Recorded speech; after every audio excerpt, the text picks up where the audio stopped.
जन्म से भी पहले एक माँ और उसके बच्चे का जो सबसे पहला रिश्ता बनता है, वो जानते हैं किसका होता है? आवाज का, ध्वनि और कंपन का। ये एक ऐसा संगीत है जो गर्भ के उस शान से संसार में गूंजता रहता है। एक ऐसा संवाद जो शब्दों से कहीं कहीं ज्यादा गहरा है। तो आज हम ऐसे ही दिव्य ध्वनि कवच को समझने वाले हैं, राम रक्षा स्तोत्र, और गर्भ संस्कार में इसकी भूमिका क्या है। चलिए इसी भाव के साथ शुरू करते हैं। देखिए, ये सिर्फ एक लाइन नहीं है, ये एक एहसास है, एक पूरा का पूरा समर्पण है। इस श्लोक में राम को ही माता पिता स्वामी सखा सब कुछ मान लिया गया है। और जरा सोचिए, जब एक अजन्मा बच्चा अपनी माँ की कोमल आवाज में इस एहसास को सुनता है तो उसके लिए ये दिव्य सुरक्षा का सबसे पहला अनुभव बन जाता है। और यहीं से बात आती है गर्भ संस्कार की, हमारी सदियों पुरानी एक बहुत ही खूबसूरत परंपरा। ये एक इतनी गहरी समझ है जो ये मानती है कि बच्चे की शिक्षा, उसके संस्कार जन्म के बाद नहीं बल्कि गर्भ से ही शुरू हो जाते हैं। गर्भ संस्कार में गर्भ को बच्चे की पहली पाठशाला माना जाता है।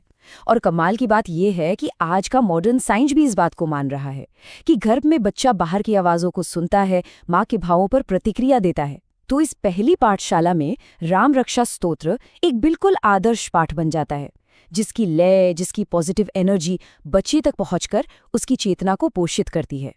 तो सवाल ये है कि ये इतना शक्तिशाली स्तोत्र ये आया कहाँ से? इसकी कहानी भी उतनी ही दिव्य है जितना कि ये स्तोत्र खुद है, और ये कहानी इसकी पवित्रता को और भी गहरा कर देती है। जरा कल्पना कीजिए, ऋषि बुद्धकौशिक गहरी नींद में है और श्लोक 15 के हिसाब से खुद भगवान शिव उनके सपने में आते हैं और उन्हें ये पूरा पवित्र स्तोत्र सुनाते हैं। जब ऋषि सुबह उठते हैं तो वो एक एक शब्द उनके मन में वैसे का वैसा ही ताज़ा होता है और वो उसे लिख देते हैं। मतलब ये कोई इंसान की रचना नहीं है, ये सीधे सीधे एक दिव्य संदेश है जो इसे एक शक्तिशाली आध्यात्मिक विरासत बनाता है।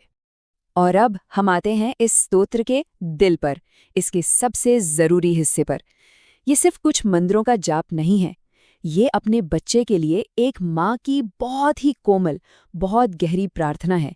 एक ऐसी प्रार्थना जो उसके शरीर के हर एक अंग के लिए दिव्य सुरक्षा मांगती है।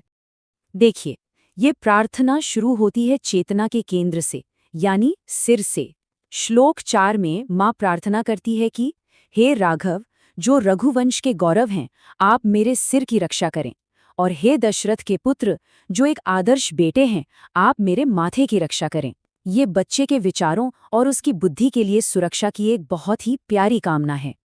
और फिर ये प्रार्थना बच्चे की इंद्रियों तक पहुंचती है और ये बात सच में दिल को छू जाती है। माँ कहती हैं कि कौसल्या के प्रिय पुत्र राम आंखों की रक्षा करें और ऋषि विश्वामित्र के प्रिय शिष्य राम कानों की। ये एक गहरी इच्छा है कि बच्चा इस दुनिया में सिर्फ अच्छी चीजें देखे और ज्ञान की बातें सुने। प्रार्थना अब वाणी और अभिव्यक्ति तक पहुंचती है कि विद्या के भंडार राम जीभ की रक्षा करें और भरत द्वारा पूजित राम गले की। ये हमें राम और उनके भाई भरत के बीच के उस गहरे प्रेम की भी याद दिलाता है। ये एक आशीर्वाद है कि बच्चे की वाणी में हमेशा सच्चाई और ज्ञान हो और उसकी आवाज में प्रेम। आगे प्रार्थना है हाथों और दिल के लिए। सीता के पति के रूप में राम, जो एक समर्पित जीवन साथी का प्रतीक है, वो हाथों की रक्षा करें। और शक्तिशाली परशुराम पर जीत हासिल करने वाले राम हृदय की रक्षा करें। ये कामना है कि बच्चा अपने हाथों से हमेशा अच्छे काम करे और उसका दिल प्यार और हिम्मत से भरा रहे। और आखिर में प्रार्थना पूरे शरीर को अपने घेरे में ले लेती है। विभीषण को ऐश्वर्य देने वाले राम पैरों को हमेशा सही रास्ते पर चलाएं और अंत में स्वयं राम नाम पूरे शरीर की रक्षा करे। इस तरह एक माँ अपनी आवाज और अपने विश्वास से अपने बच्चे के चारों ओर एक पूरा सुरक्षा कवच बना देती है। तो जब कोई माँ इतनी विश्वास से, इतनी श्रद्धा से ये पाठ करती है तो इसका फल क्या मिलता है? स्तोत्र में फलश्रुति के रूप में इसके फायदे भी साफ साफ बताए गए हैं। ये वो सारी उम्मीदें हैं जो हर माता पिता अपने बच्चे के लिए करते हैं। श्लोक 10 कहता है कि जो भी इस स्तोत्र का पाठ करता है उसे लंबी उम्र, सुख, अच्छी संतान, विजय और विनम्रता, ये सब कुछ मिलता है। ये वो सारे आशीर्वाद हैं जिनकी हर माँ अपने आने वाले बच्चे के लिए दिल से कामना करती है। अब ये जो संख्या आप देख रहे हैं, ये बहुत बहुत महत्वपूर्ण है। श्लोक 38 में भगवान शिव खुद माता पार्वती से कहते हैं कि राम नाम सिर्फ एक बार लेना भगवान विष्णु के 1000 नामों के जाप के बराबर है। ये इस स्तोत्र की शक्ति और इसकी सरलता को दिखाता है, जो इसे हर किसी के लिए सुलभ बना देता है। तो आप समझ रहे हैं, ये सिर्फ कुछ शब्दों को पढ़ना नहीं है, ये तो जन्म से पहले ही माँ और बच्चे के बीच एक अटूट, एक आध्यात्मिक बंधन बनाने की प्रक्रिया है। एक ऐसा बंधन जो प्यार और विश्वास के धागों से बुना गया है। ये जो श्लोक है ना, ये पूरे स्तोत्र का सार है, उसका निचोड़ है।